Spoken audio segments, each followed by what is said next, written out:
Thank you so much, Jen. I really appreciate that. And I'm delighted to be here this afternoon. And I am hoping that that although this is a webinar format, that we can still have interaction with one another and that you'll be able to just share some of your thoughts and ideas throughout this presentation, as I intend for it to be interactive. So we're going to be focusing on practicing culturally and culturally responsive and sustaining teaching. So just a little bit, she shared a little bit about my company.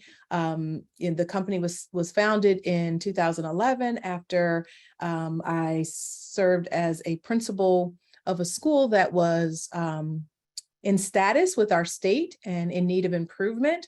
While working there, I had the opportunity of removing the status and moving the school forward. And that was really exciting to be able to do. I worked at the elementary level. I've also worked at the middle school level. I always take my hat off to every middle school teacher. So for shout out to all the middle school teachers, because that was not for me. And I knew it wasn't for me. So I actually started teaching 7th grade, and I often share this. Started teaching 7th grade, and I knew that this was not the grade level for me.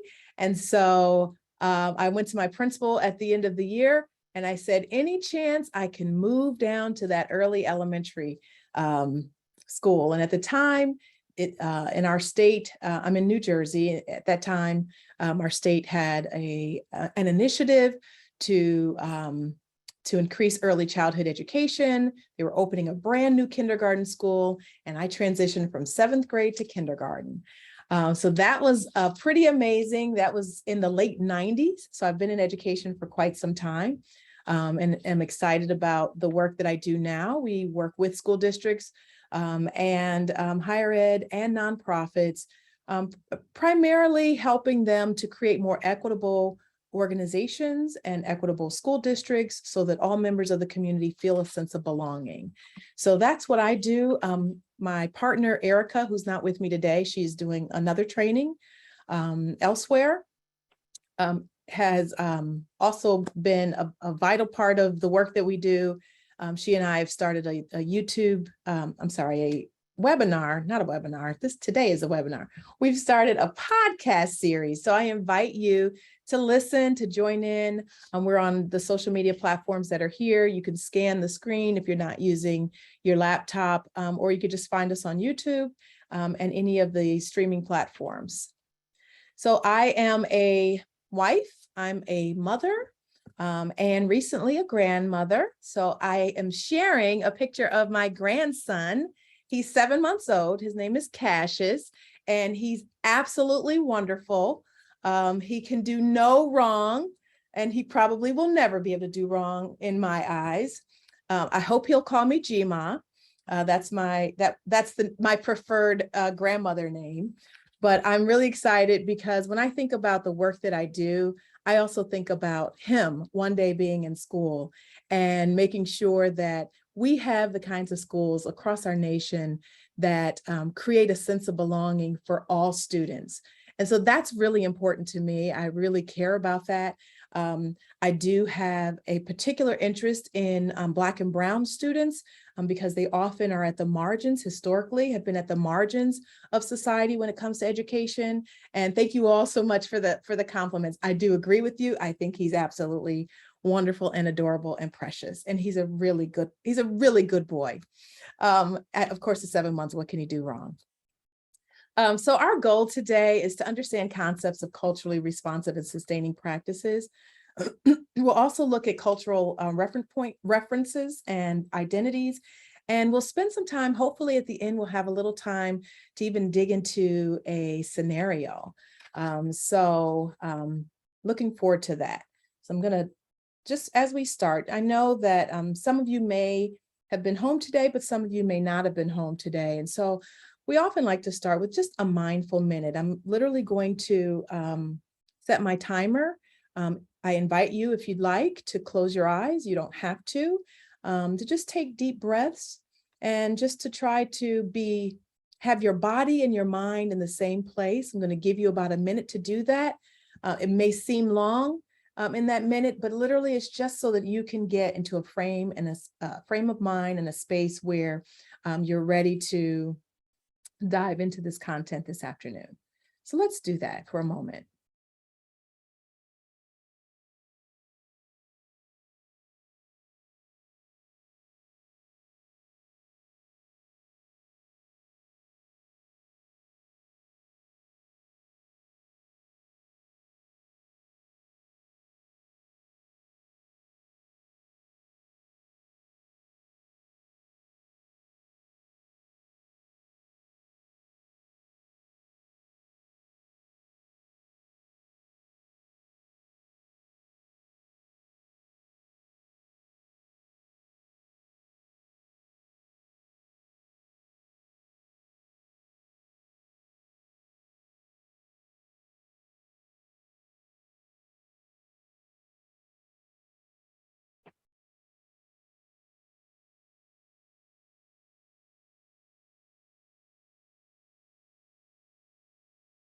You can stop. Hopefully that relaxed you, put you in a state of mind where you're ready to learn. We love to be in an actively relaxed state of mind so that we can engage in this content and in the work that we do on a daily basis. Anything that we talk about today, feel free to do and or practice or operationalize for your classrooms. So we're talking about this we're going to start this conversation today about culturally responsive and sustaining pedagogy. And so some people may think, well, why do we need to talk about that? And ultimately, talking about it is really important because in our schools across the country, we have a difference in the makeup of our students and the makeup of our staff. In schools across the country, about 80% of all teachers in the classroom are white and predominantly women, while we have more than a half of our student populations across the country are more and more diverse and have students of color, which means there could potentially be a cultural mismatch in the classroom.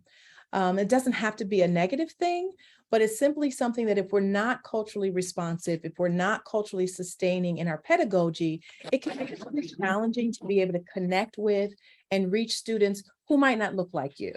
And so that's really important for us to keep in mind. And just because, I'm a person of color, I'm a Black woman, just being a Black woman doesn't make me culturally responsive and sustaining, but it's important that all of us really understand what it means to be culturally responsive and sustaining. So just the question, what does it mean to be culturally responsive and sustaining? So take a look here. We have 4 different depictions or ideas around what it means to be culturally responsive and sustaining. And we're going to spend some time talking about some of these today. So centering and valuing students' cultures and identities is really important, especially diverse groups of students. Really understanding the funds of knowledge that they bring into the classroom is really critical to being able to center the students' identities and cultures. Using rigorous and relevant curriculum and anti-oppressive teaching strategies and practices is also another component to being culturally responsive and sustaining. Building strong positive relationships between students, families, and school staff. This one you'll see the research talk about in a number of different areas. So when we talk about addressing students' social emotional needs, there's a lot of research around building those strong relationships. Anytime you talk about culturally responsive and or sustaining education, building strong relationships is also at the heart of that. So this is something that we see over and over again in research, and it's really critical to the student's success and creating a sense of belonging in the classroom and in schools. The fourth one that you see here is supporting students to develop the knowledge, skills, and vision to transform the world towards liberation. And so we're going to try to break down some of these. We only have an hour and a half, so obviously we can't get to everything, but hopefully I'll give you enough today that when you walk away, you'll feel like you have something else to in your tool belt that you can use with your students. So when I also think about culturally responsive and sustaining teaching, um, I'm reminded of just, I asked you in the beginning to think about a student who doesn't look like you, doesn't share your culture in the classroom and or in your school, because some of you I know are not in the classroom at this point. But whether you're in a classroom or you work in the school system, it's important to think about a student that you have in mind that's not like you, because it personalizes it a little bit more. And it helps you to think about, like, this is how I'm going to help this particular student or these particular students. And really, when we're talking about being culturally responsive and sustaining, it's about us being able to see where there might be inequities and socially unjust practices that exist in the classrooms and in schools. We talk about this as a way to honor and sustain students' languages, their cultural practices, all of that. It's really important that students feel that you not only care, but you honor and respect, and you're going to sustain their cultures. They're not coming into the classrooms to become someone that they are not, but ultimately that you have an opportunity to really understand and get to know them at a deeper level and understand what it is that they bring into the classroom that may be different from what you bring into the classroom. Honoring our students' cultural identities and backgrounds is really important in helping them to learn about who they are. Sadly, when I was, coming up in school, and many of my colleagues that I talked to when they were going through school, they didn't learn very much about who they were if they were people of color. And so when we talk about being culturally responsive and sustaining, it's really helping students not just celebrate who they are, but really showing them how much you value who they are and you value the identities that they bring into the classroom. So you're valuing their home languages, any of the practices that they have in their communities that might look different from yours. That's really important in understanding how we best reach our students and create this sense of belonging for them. Those strong, authentic relationships that I spoke about in the previous slide, that's really important. Students can read right through you. I remember when I was a principal in the school, and a kindergartner said to me, my teacher doesn't like me.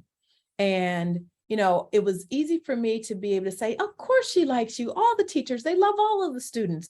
But that for that student, she sensed that the relationship that she had with her teacher was not authentic. And she knew what that meant because she had been in a home that was affirming, a home that made her feel a sense of belonging. And even though she may not have had the language to be able to share what it was that helped her to feel like, I don't belong here, and my teacher really doesn't like me the way that I think she should, she knew that the teacher didn't like her. So those relationships need to be really authentic, and that takes a lot of work. Incorporating our students' cultural background and practices into our teaching practices, that also takes work, and you have to be really intentional about learning about your students. Culturally responsive and sustaining teaching also says that we use an assets-based lens rather than a deficits-based lens. And we're going to talk about that in greater detail so that you can understand that a little bit more. It means that we are ensuring that the learning environment really sees the students as scholars and as learners. The students have agency and voice in their education. That's really important for them. That's a part of being culturally responsive, and presuming their competence and brilliance right from the very beginning. And that's what we often don't see in the classroom. It's easy for us to see where the students have deficits and where they may have deficiencies before we begin to see them through a lens of brilliance and competence. And that actually really shifts the environment and shifts the way that we engage with students, and again, creates this sense of belonging for our students. Rigorous instruction is something that is also really critical in a culturally responsive and sustaining classroom.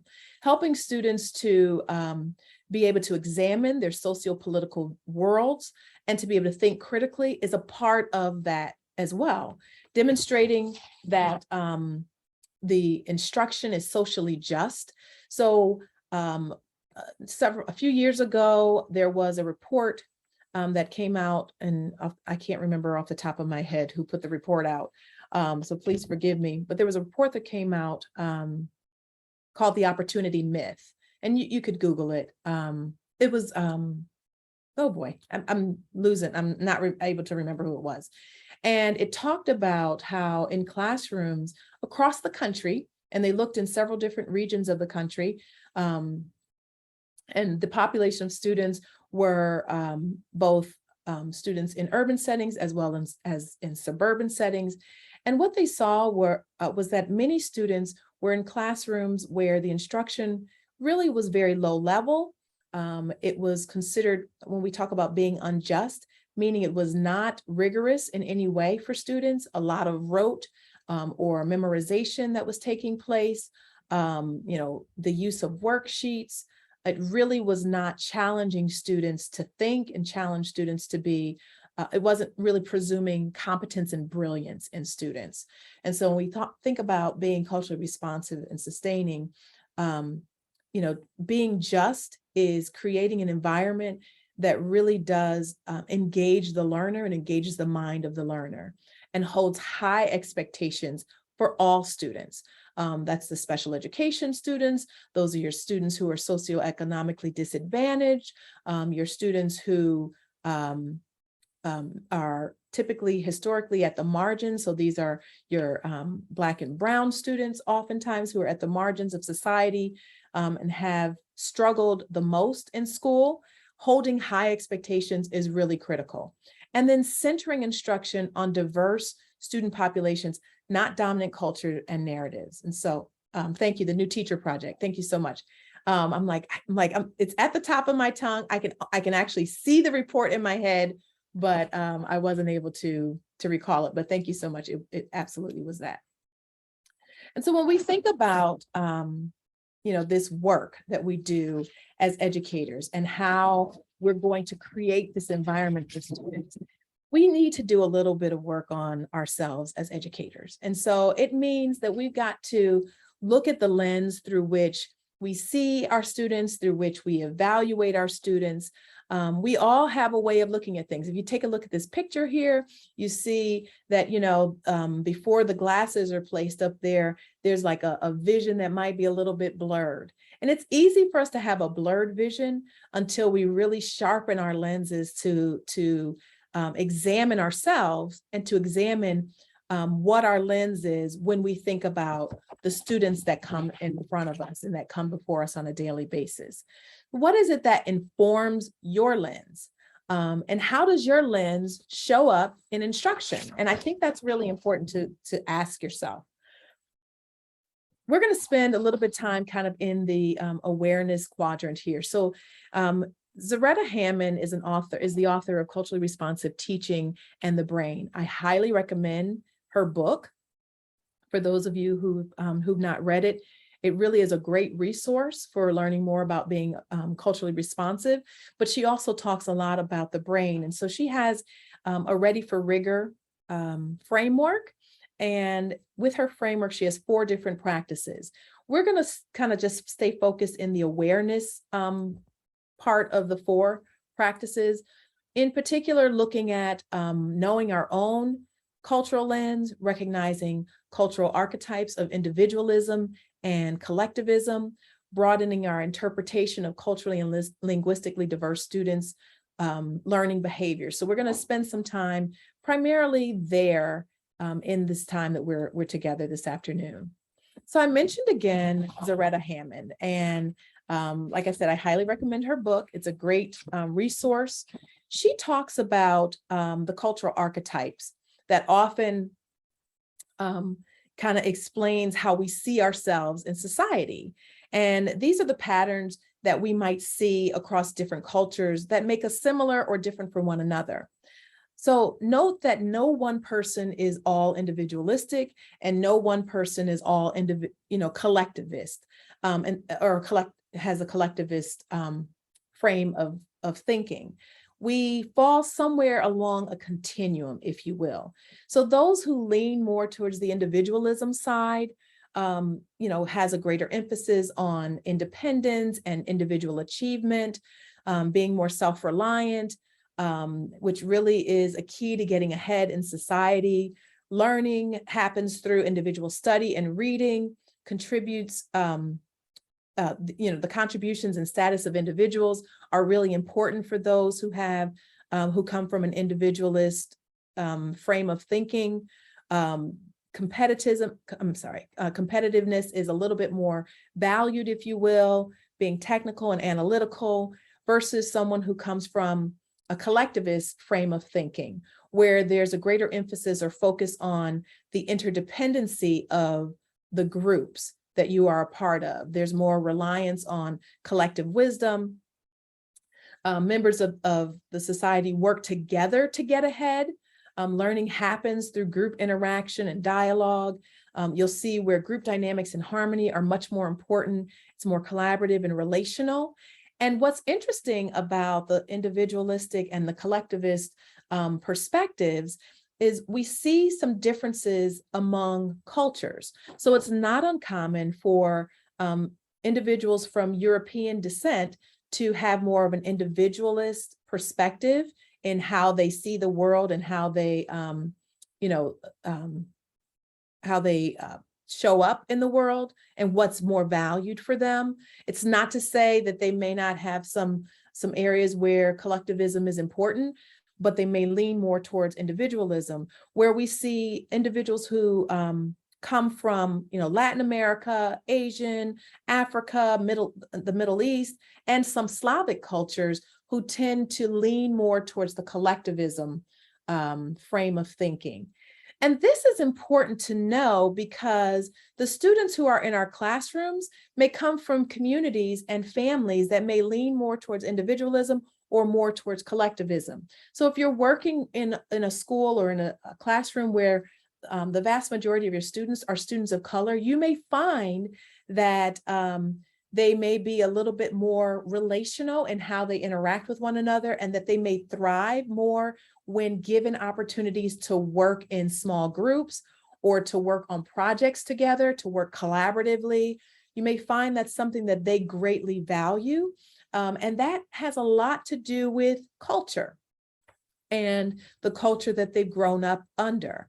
You may find that you may lean more towards being an individual or individualism, and you greatly value the hard work that is put in, that you do to get to where you are. But understanding that not all of your students share that is really critical to being able to create a classroom environment that is culturally responsive and culturally sustaining. And so I share that kind of just to begin giving you some ideas to think about, like, where do you fall on this continuum? How far are you towards individualism? How far are you towards collectivism? And what about your students? What do you notice with your groups of students? That's something I want you to just think about as we go through this afternoon session. Take a look at this quote. I'm going to give you a moment to take a look at this quote.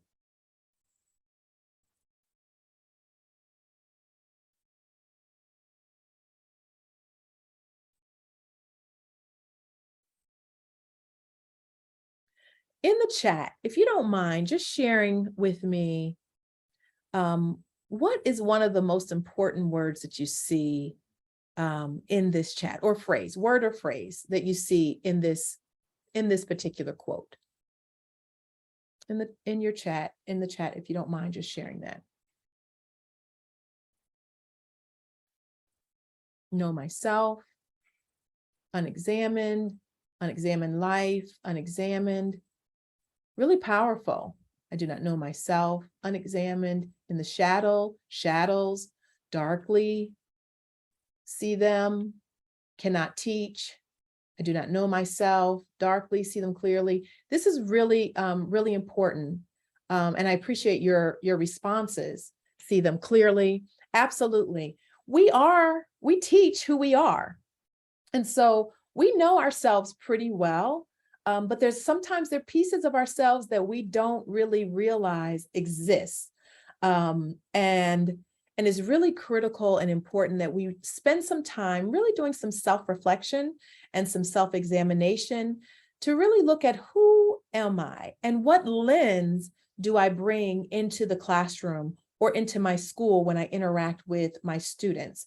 When we understand who we are, it allows us to be able to better connect and reach our students. So I'd like you to do something. Actually, let me go to the slide before we move to the slide. Maybe you have something to write with or even on your laptop. I want to give you a couple of moments to list 10 people that you feel closest to who are not your family. So list 10 people, not in the chat. This is something that you do privately on a little scrap of paper or on your laptop or somewhere, notebooks, what have you. List 10 people. And if 10 is too many, 5 to 10 people that you feel closest to who are not your family members. I'll give you a few minutes to do that.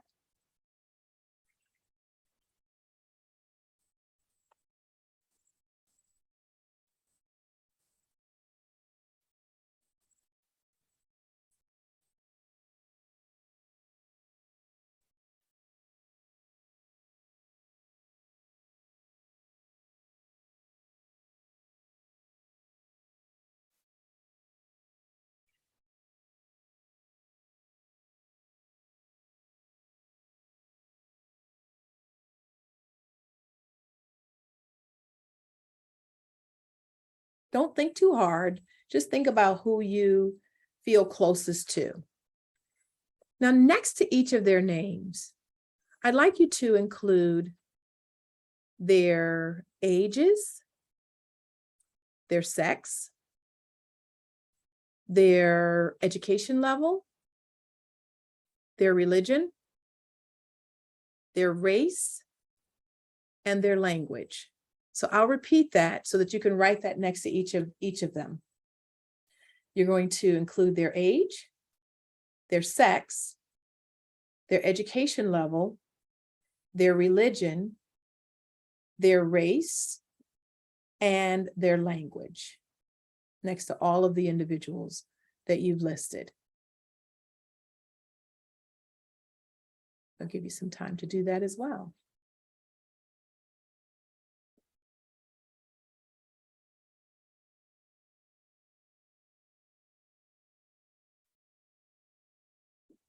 Thank you, Jen, for putting that in the chat.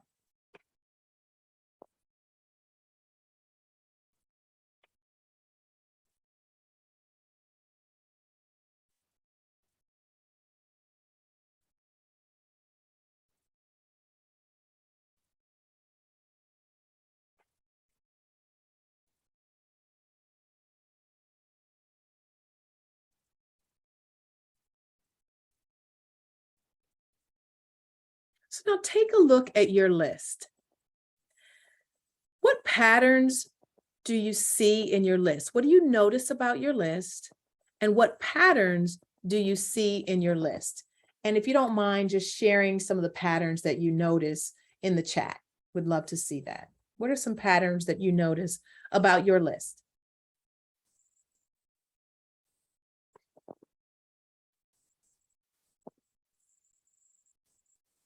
So what do you notice and what are patterns?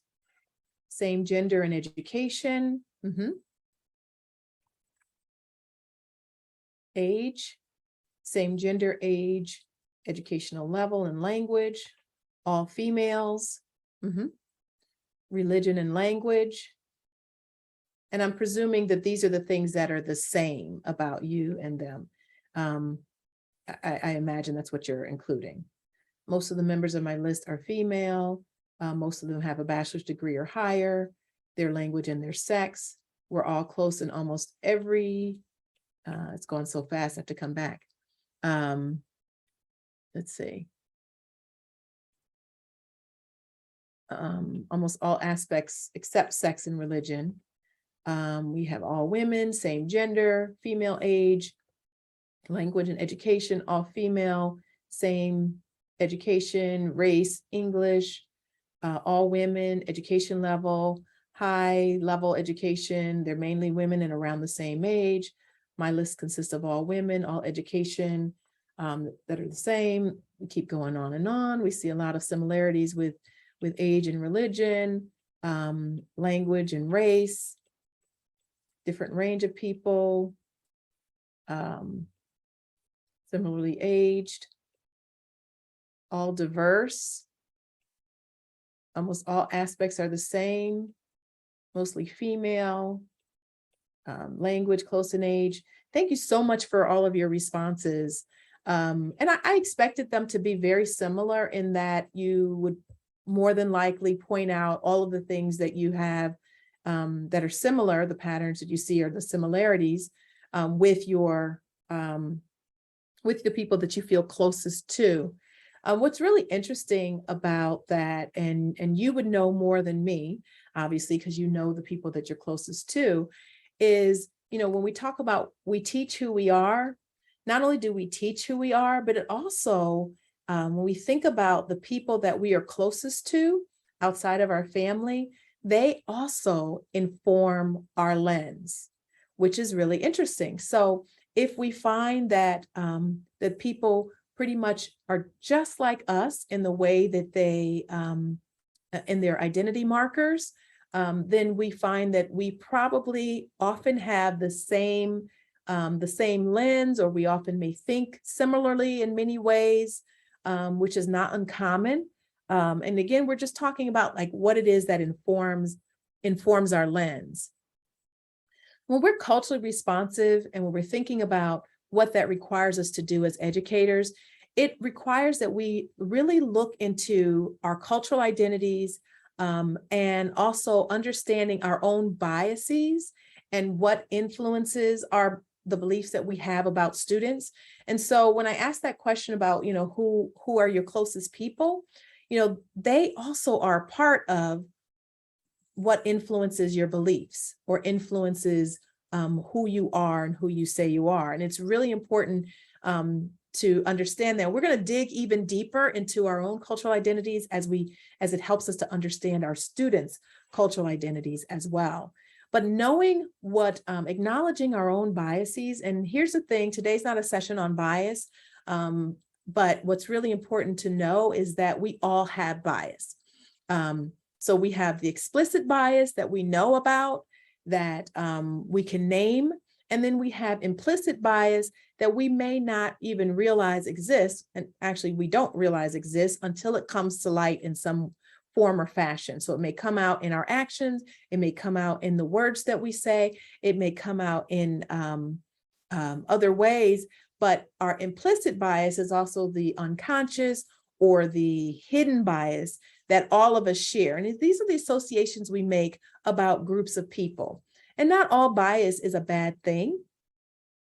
However, the biases that we have somehow will come out whether we realize it or not. And until it's brought to our attention, or until we do the work to really examine who we are and what it is that informs the way that we see the world and the way that we show up in the world, until we do that work to kind of unpack our biases, it makes it difficult for us to really know where they are. And they may be showing up in the classroom. And so, or they may be showing up in the way that we interact with our students. So it's really important to be culturally responsive, that the work starts with you. And it starts with how you unpacking who you are and where you come from. So that's really important.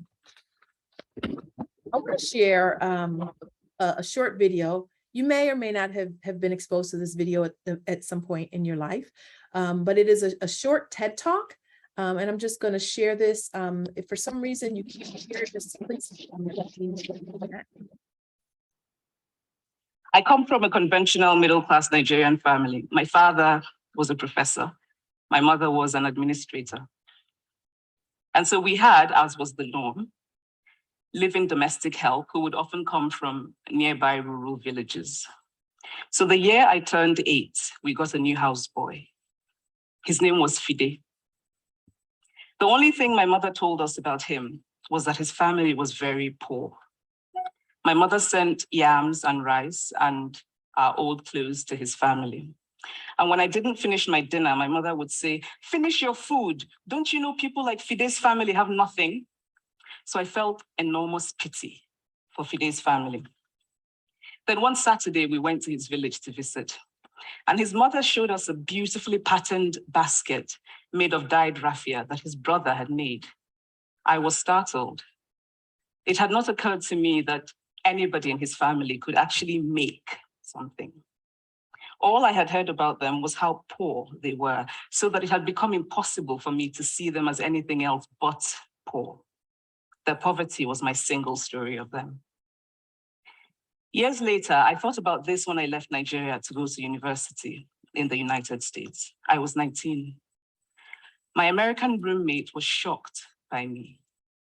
She asked where I had learned to speak English so well and was confused when I said that Nigeria happened to have English as its official language. She asked if she could listen to what she called my tribal music and was consequently very disappointed when I produced my tape of Mariah Carey. She assumed that I did not know how to use a stove. What struck me was this: she had felt sorry for me even before she saw me. Her default position toward me as an African was a kind of patronizing, well-meaning pity.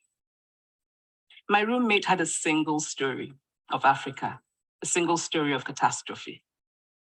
In this single story, there was no possibility of Africans being similar to her in any way, no possibility of feelings more complex than pity, no possibility of a connection as human equals. So that is how to create a single story. Show a people as one thing, as only one thing, over and over again, and that is what they become. It is impossible to talk about the single story without talking about power.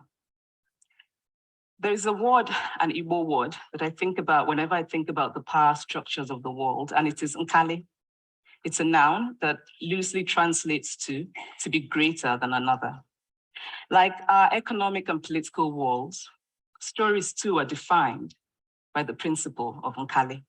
How they are told, who tells them, when they are told, how many stories are told, are really dependent on power. Power is the ability not just to tell the story of another person, but to make it the definitive story of that person. The Palestinian poet Mourid Barghouti writes that if you want to dispossess a people, the simplest way to do it is to tell their story and to start with secondly. Start the story with the arrows of the Native Americans and not with the arrival of the British, and you have an entirely different story. Start the story with the failure of the African state and not with the colonial creation of the African state, and you have an entirely different story.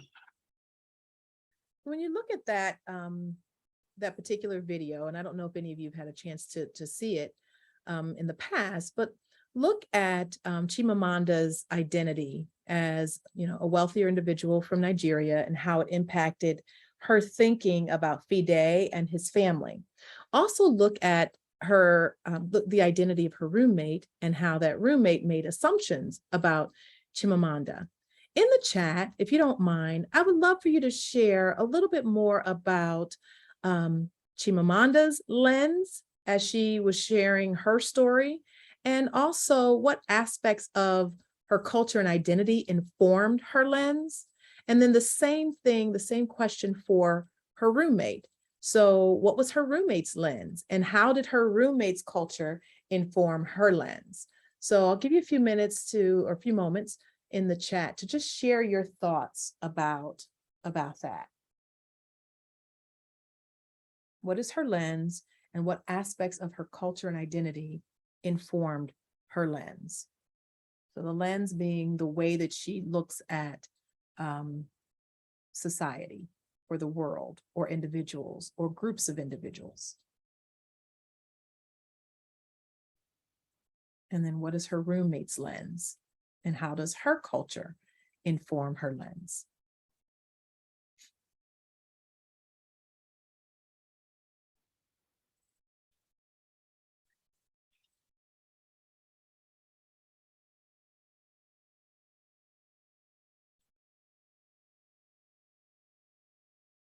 And comments are starting to come in. We got the lenses were limited until they got to know one another better. She felt that the roommate's lens was the same as Chimamanda that she had of the boy, that they only had one story.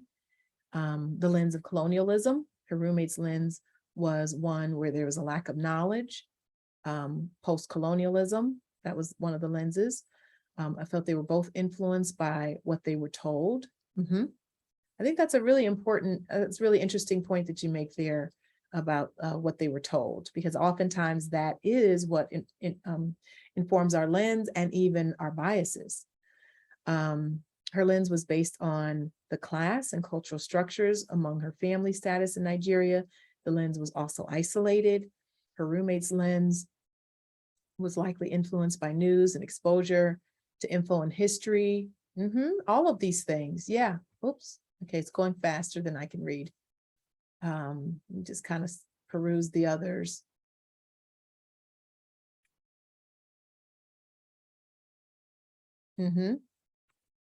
Yep.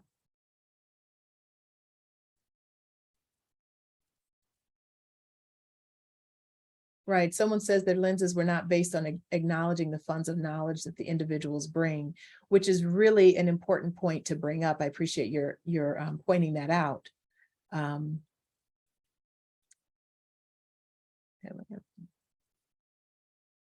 Right. So someone mentioned the influence of Chimamanda's lens being, because she was a child at the time, but being influenced by her own parents. And that often is what influences us as adults. Now, what's interesting, as adults, we can change our lens. We can change the way that we think.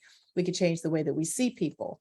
And then for her roommate, just the lack of education around African culture, which was also, something that is missing. And so when we talk about being culturally responsive and culturally sustaining in the classroom, how then as educators do we value and honor that which our students are bringing into the classroom in terms of their own cultures? Chimamanda's lens is somewhat relatable for many of us. Absolutely. It's easy for us to make assumptions. I agree with that.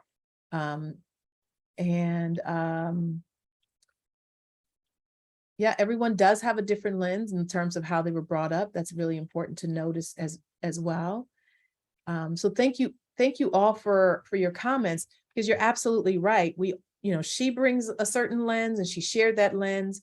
But that lens really is the story that we often tell. So it's not uncommon for us to have stories about groups of students in our classroom based upon our lens and our experiences that we've had coming up, but they may not always be fair representations of who our students are or what it is that they bring into the classroom. And it limits us from being able to see the whole child and be able to see all the assets that a student brings into the classroom. So something else that informs our lens is our identity. And so take a look at the identity wheel pictured here on the screen. This is not by any means an exhaustive list. This is a social identity wheel. It is not by any means an exhaustive list. These are some identity markers that many of us can relate to. And when you look at this identity wheel, think about your top 3 identity markers. So it's not to say that anything else is less important, but when people ask you, well, who are you? What are the top 3 things that might come to mind? So for me, some of the top 3 things, the first thing is I'm an African-American woman who is also a Christian.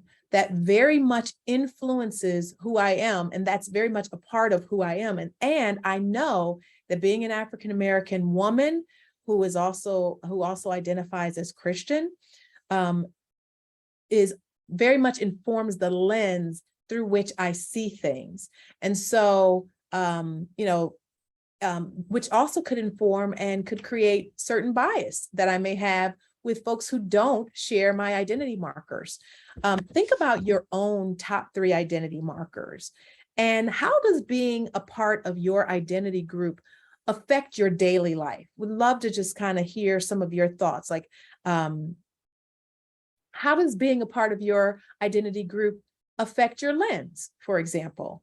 And because when we think about who we are as educators, our lens is also really important. And our identity is very much a part of who we are, who we say we are. And what's really important to also keep in mind is, as we talk about our own identity markers and what's important to us, keep in mind that your students have identity markers. Some they are trying to figure out, some they are very confident in knowing who they are. And it very well might not be the same as yours. And so when you think about your identity and you think about the identity of your students, understand that that also informs the lens through which we show up in our classrooms. And someone mentioned that being a teacher is a large part. And so, yes, obviously that profession and being in the profession of education oftentimes is very much a part of how we identify. And so though it's not on this wheel, it may be very much like if somebody says, "Who are you?" One of the first things you might say is, "I'm a teacher." And I understand that. And so, you know, that's very much a part of who you are and how you see things as well. And so when we think about this identity wheel, in the sense, I have a text, a Raising the Sun. So, you know, some of you may teach at the high school level, and it really doesn't matter if you teach at the high school level or elementary or middle school level.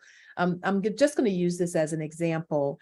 And so when we think about our identity could also show up in the lens that we use in how we instruct. So let's take this this book. Some of you may be familiar with it. Some of you may have read it. Some of you may have seen the play at some point by Lorraine Hansberry. And if we begin to unpack our social identity, our cultural identity, and we are teaching this this text in the classroom, we may find that our identity shows up in a way that that doesn't necessarily honor the individuals in the particular text. So those of you who are familiar with it may know that, you know, in this particular story, you know, the family multi-generationally, you know, it's a multi-generational family. They all live in a small apartment. And our lens, if our socioeconomic status is something that's really important to us, or our education is really important to us, or our educational background is really important, we may find that when we're teaching this, we may teach by talking about how you know, how cramped it was in that tiny little apartment, and how really important it is for them to be able to, you know, get out of that apartment. We may use that as a lens rather than seeing it from an entirely different perspective, and understanding that, you know, in some families, living under one roof with multi-generations is really important and is something that is greatly valued. And so our lens might show up in a way that devalues, and many of our students may actually live in households that's multi-generational, where, you know, many people live under one roof, that, you know, from your lens may seem like it's cramped, or may seem like it's, you know, not a desirable living arrangement. And so if we're not careful to really unpack and to understand the lens that we come from and understand the lens of our students, we may, in fact, say something that can be offensive, or that can show where our bias is, and can make a student feel like maybe the way that they live, there's something wrong with the way that they live. And so that's just one example. But ultimately, what we really want to do is to be at a place where we can look at a text really objectively and broadly, and that our lens doesn't influence the way that the text is understood by students, and giving the students the agency to be able to unpack, you know, what they see and how they understand the context of the text. So this is just one text, but this can be done with any text that you that you use, looking at various perspectives in the classroom and helping students to see things from a number of different perspectives. So for some families do live, in multi-generational homes where many different people live under one roof in a small space, and that's okay. And other families may not see that as okay, but ultimately helping students to feel respected and valued, notwithstanding what their living situations are. I want to show you a list of phrases. Take a look at this list, just read through it for a moment and make a mental note about some of the commonalities that you see in the phrases here.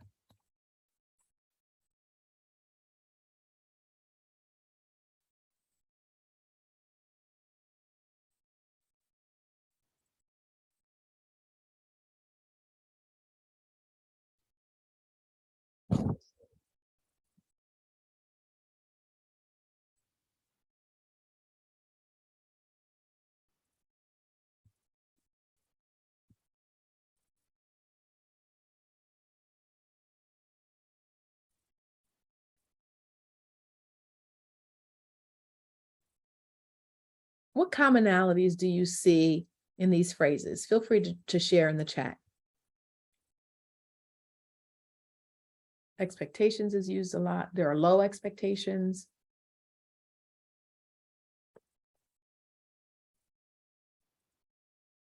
Generalizations, lack of high expectations for all learners. You see biases. Again, low expectations. They mention a specific group of students and assumptions that are made about these groups of students. You see stereotypes, you see judgment, you see negative attitudes, generalizations, no individualism, see stereotypes and assumptions. Again, biases based on a single story or a stereotype. All of these things. Assumptions, yep. So we see some of the same things in the chat being repeated. And not only that, but what we're also seeing here, these are coming from a deficit-based mindset about certain groups of students. And so earlier I talked about, the way that the beliefs that we have about students. It is not, I have been in schools, both as a teacher, as an administrator. Even yesterday, I was in a school, literally, where there were teachers who argued for some of these statements being legitimate statements. What they failed to understand and realize is that these are statements, although I've heard them over and over again for years, could probably write a book just about these statements. These come from a deficit frame of thinking. This means that the way that we see our students, and I'll go to the next slide, the way that we see our students is through a lens of deficit. So it's a belief system that we often have where our focus is on the areas of a student that needs to be fixed, the deficiencies that a student may have, or their weaknesses, or what might be going on with their families, their shortcomings.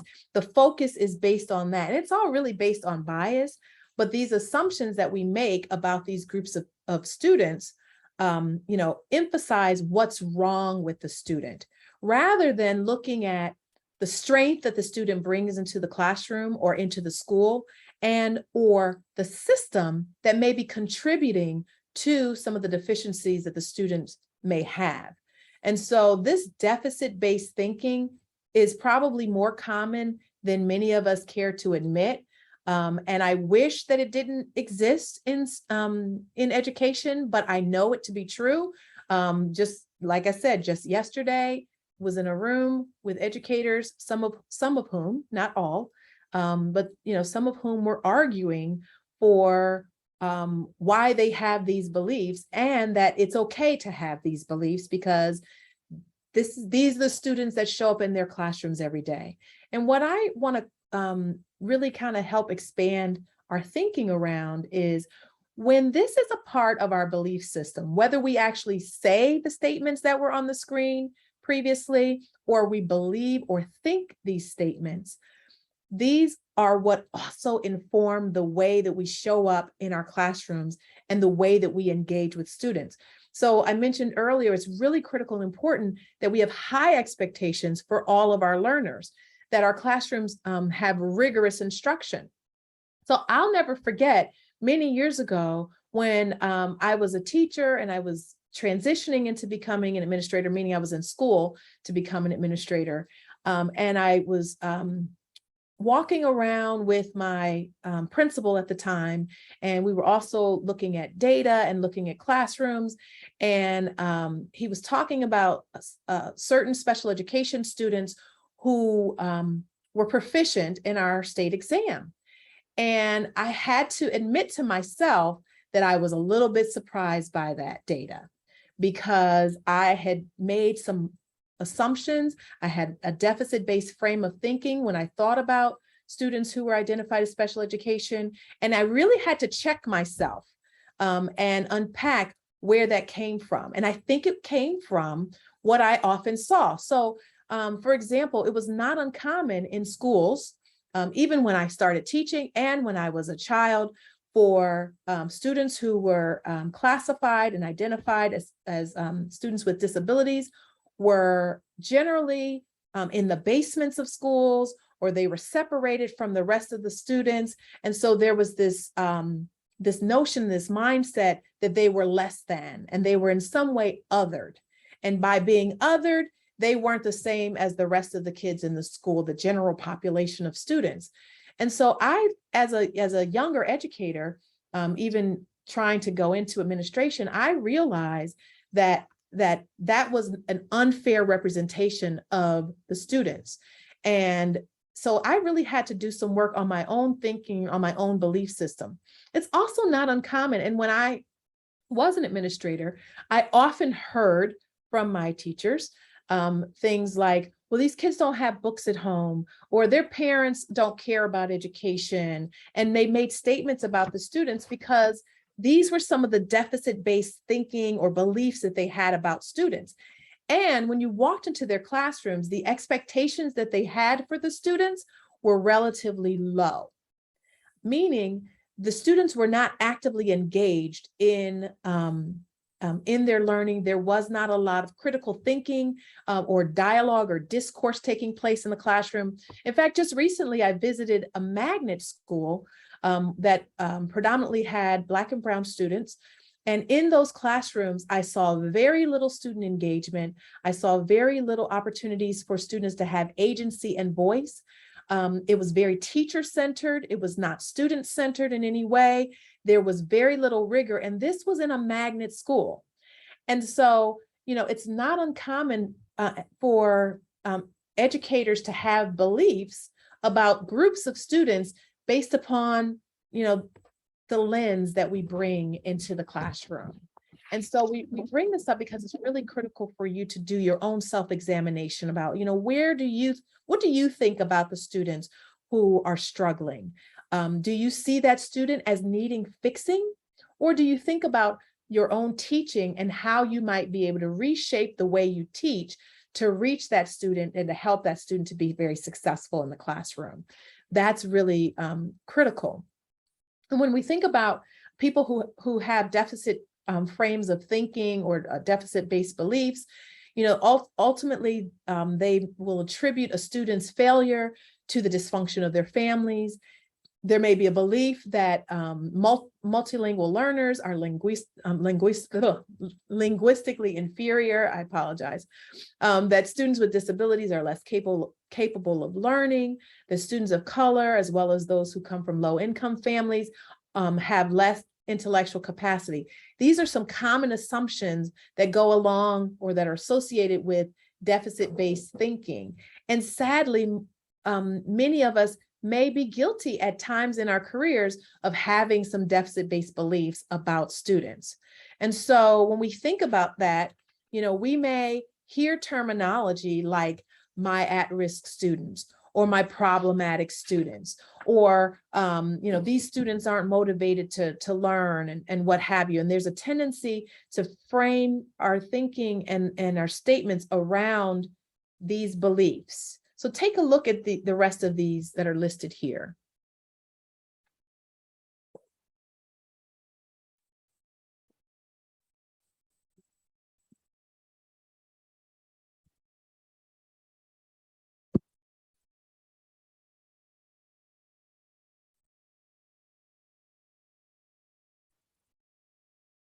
When you look at these statements, what does it do to you on the inside? Like, what do you think about or feel as you look at these statements about students? And as you're writing, I want to just share a quick story. So the term at risk comes from a deficit lens, but we see all the time in even in documents from the federal government to state government, because I worked in state government. And it's not uncommon for that term to still be used in, reports that school districts and states have to provide to the federal government. And I'll just share this with you, just being very, open about some of my own experiences. It was just a couple years ago, that I left the state. And I made a recommendation to remove the terminology at risk from any of our documents that we sent to school districts. And the response that I got back, sadly, was that, well, this is what districts are accustomed to, and this is what's on the federal paperwork. And so therefore, we're going to keep it that way. And I was furious. And I used my voice and I used my positionality because I recognized that I had, I was in a position to be able to use my voice to express why this was a problem. And the powers that be decided that at risk was going to remain on documentation that went to school districts across my state. And so, we hear this over and over and over again. And what we often don't realize is that it comes from a deficit frame of thinking. And when we are being culturally responsive and culturally sustaining in our classrooms, we have to dismantle these beliefs and these thoughts, not only in ourselves, but in colleagues and in schools across the entire country. Because this is the kind of thinking that makes it difficult for students to be able to thrive and be successful in classrooms. Because although it may not be outwardly spoken, if it's believed, it comes through in the way that we approach instruction in the classroom. And so I'm just going to go through and just look at some of your statements in the chat. And I really appreciate those of you who, really are sharing just how you feel about this. And you're absolutely right. This is very sad, but this exists today in many schools, in many classrooms across our country. And, and sometimes we may not even realize how we may succumb to some of these beliefs and this thinking in the way that we present or the way that we interact with our students. But these beliefs ultimately hold us back from being able to create the most optimal learning environments for all of our students. So when we also think about our lens is also influenced by our culture. So, when you think about your culture, how do you define culture? Like, you can put that in the chat as well. How do you define culture? And I'm just going to keep moving because I'm looking at the time. When I think about culture, that again, this is not an exhaustive list, but these are some of the things that contribute to our culture. Some people may say age, some people may say, our neighborhood or our community, but all of these are aspects of our culture and what informs our culture. So sometimes our generation informs our culture. And our culture also informs our lens. And so, some of you said our shared beliefs, our holidays, family, cultures, where you're from, where you're raised. I would say all of these, our heritage, all of this is very much a part of how we see culture. Richard Milner defines it as the deep-rooted values, beliefs, languages, customs, and norms of a group of people. And I would say much of what you're saying in the chat also talks about that. And when we're, this is a text that I recommend you you get it, you know, if you get a chance to read. It's a very great resource, Culturally Responsive Teaching by Geneva Gay. She's one of the individuals who has a lot of has done a lot of work in this area and has written about it and has spoken about it across the country.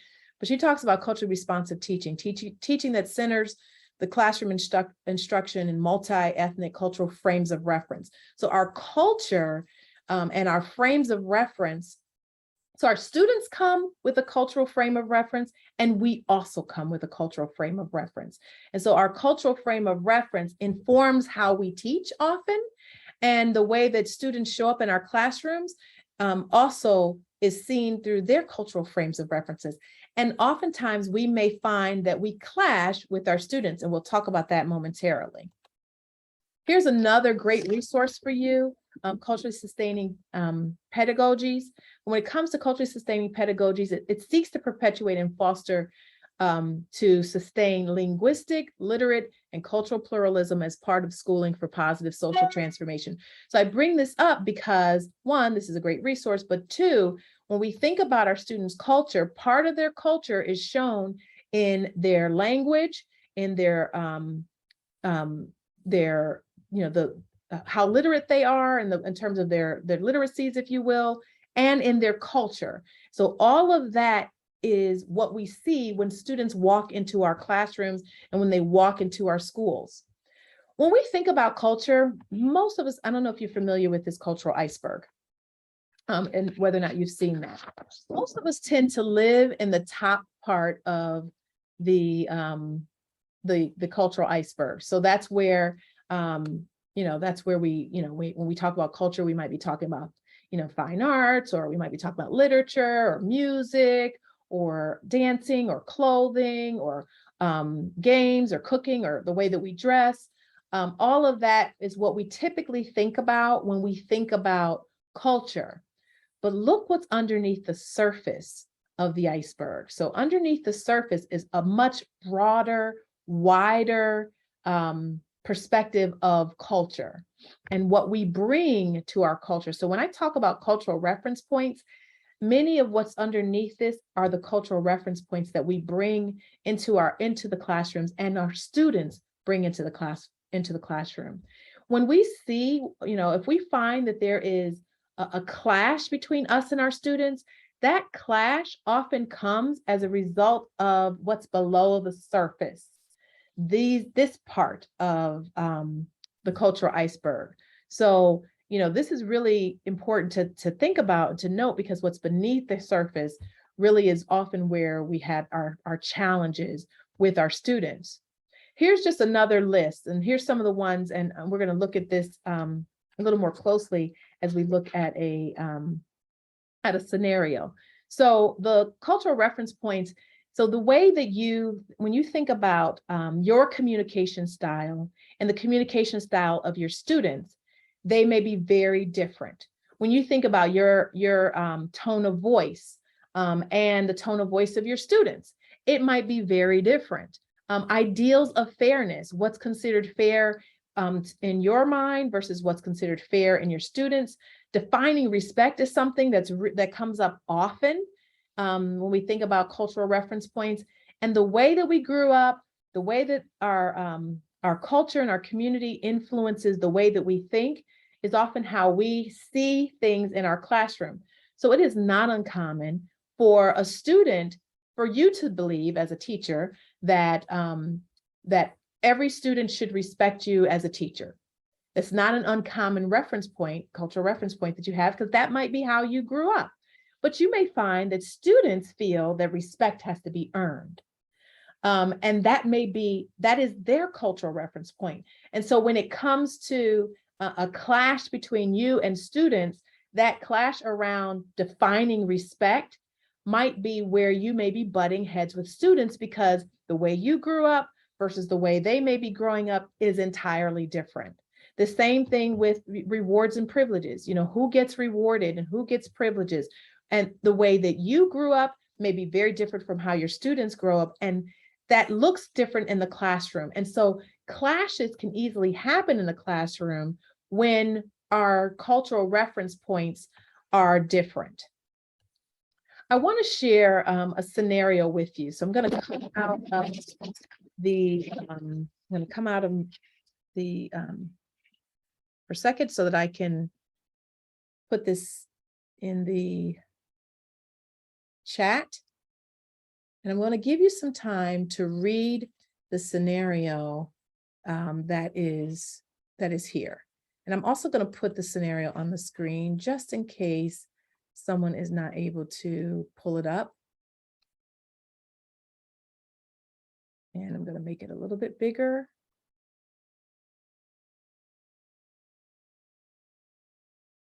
Let's do this for a second. See if I can make it slightly bigger. All right. So take a few moments to read through this scenario.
In the chat, share with me what cultural reference points were at play here.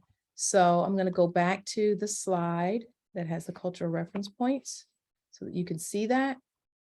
And as you look at the scenario, what cultural reference points are at play for the teacher? And what cultural reference points are at play for Lawrence, the student in the scenario?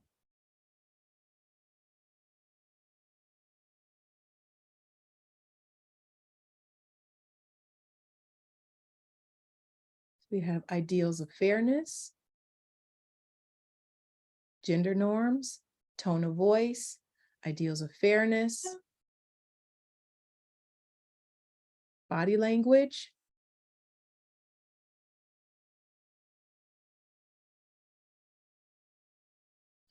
defining respect,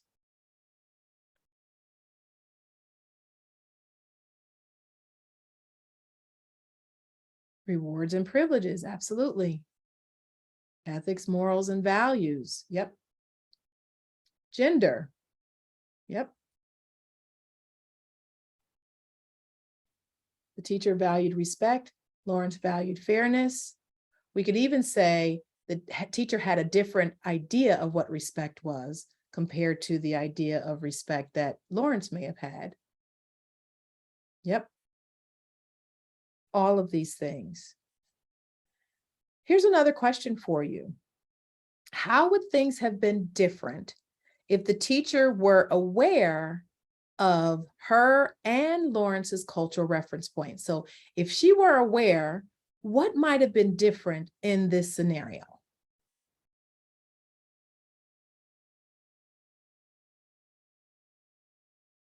What might have been different?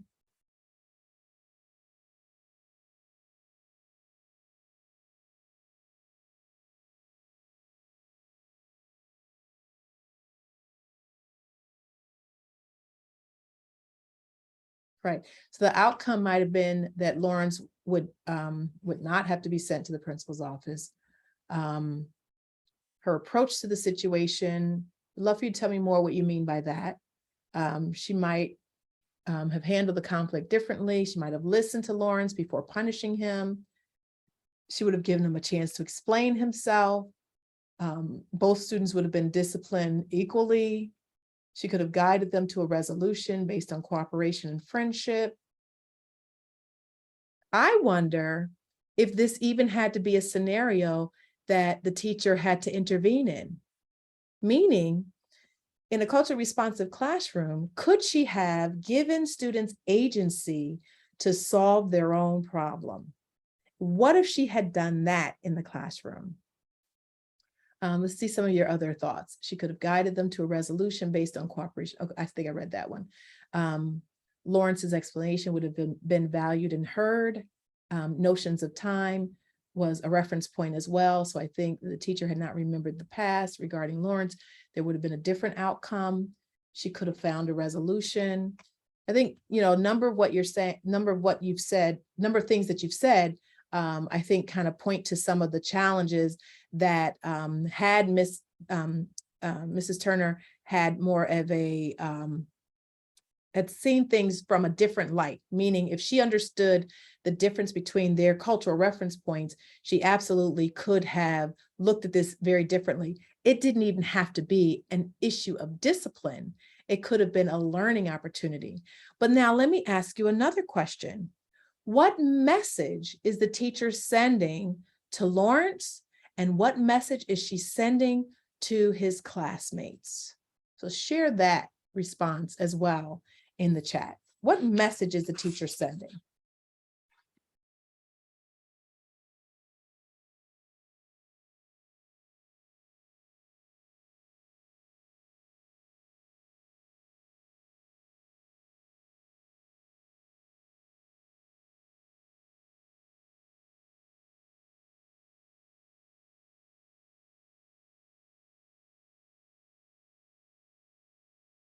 So one of the questions in the chat, could the other student have had a deficit lens, or did that other student have a cultural bias too? Why did he take over Lawrence's task?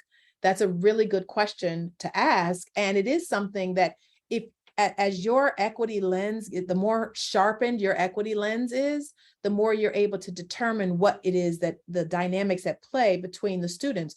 So perhaps that could have been the situation with the other student. Right, so the message is that Lawrence is a troublemaker. Hassan, you said that everything is twofold. I'm not sure what you mean by that, if you don't mind sharing more. She's sending the message that quiet obedience is more important than self-advocacy.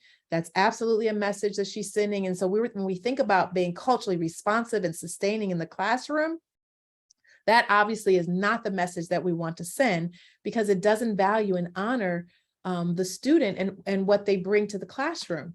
She sent the message that Lawrence doesn't know how to handle himself or problem solve, right? But it also may mean that she doesn't have a classroom that promotes problem solving, which is really important to critical thinking, and that should be a part of what's happening in her classroom. She sent the message that there's only way to solve a problem to the class, certainly.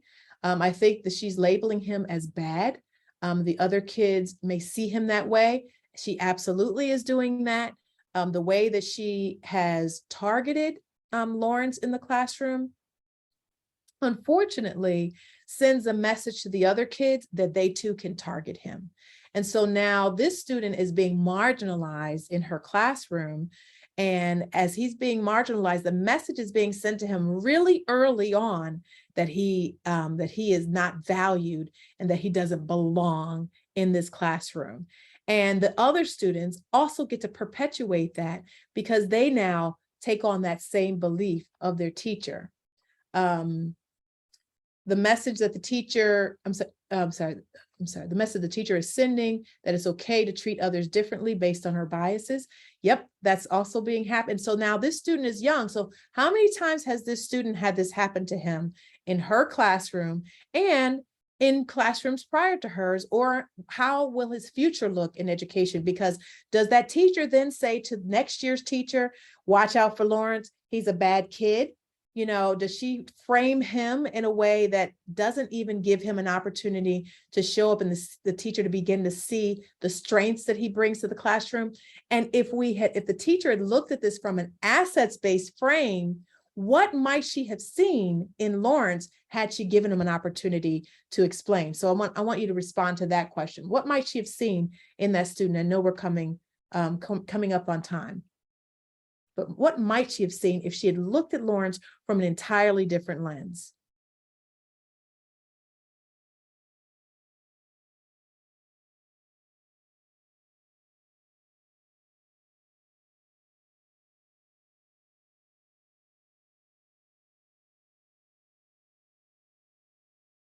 That Lawrence was trying to work and learn. Yep.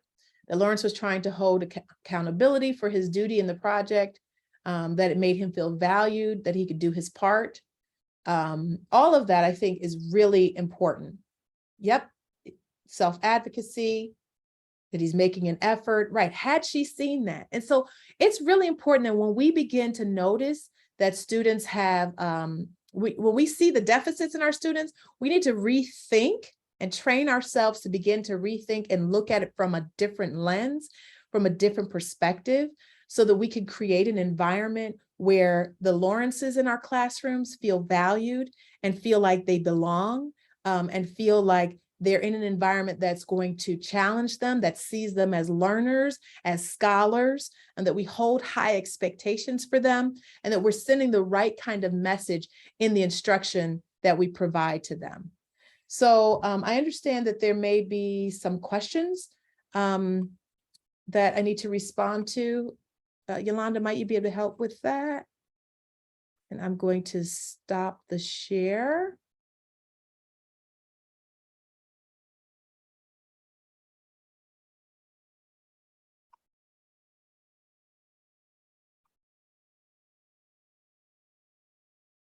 What would CRT look like if the culture that a student identifies with most is not ethnically or linguistically based? For example, gaming culture or the geographic neighborhood they grew up in.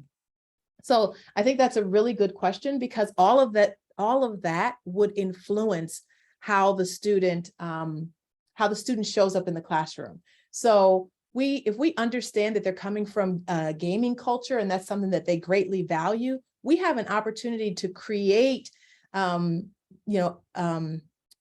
instruction that utilizes those strengths that the students bring into the classroom. So how might we be able to use technology? How might we be able to use gaming in our instruction for students who come from that culture?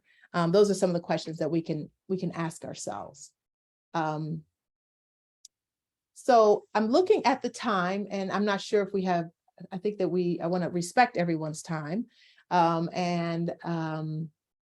see that I'm just looking, I see there's a message from Jennifer to everyone related to the credit that you receive. But I would like to just thank you for being an interactive audience. I hope that you're able to look at what we learned today and to use that in your classrooms as you're planning instruction, as you're thinking about how you interact and relate to your students. Hopefully this has given you something to think about and take back. And I look forward to additional engagement. Again, thank you for this opportunity, and enjoy the rest of your evening and the rest of your week.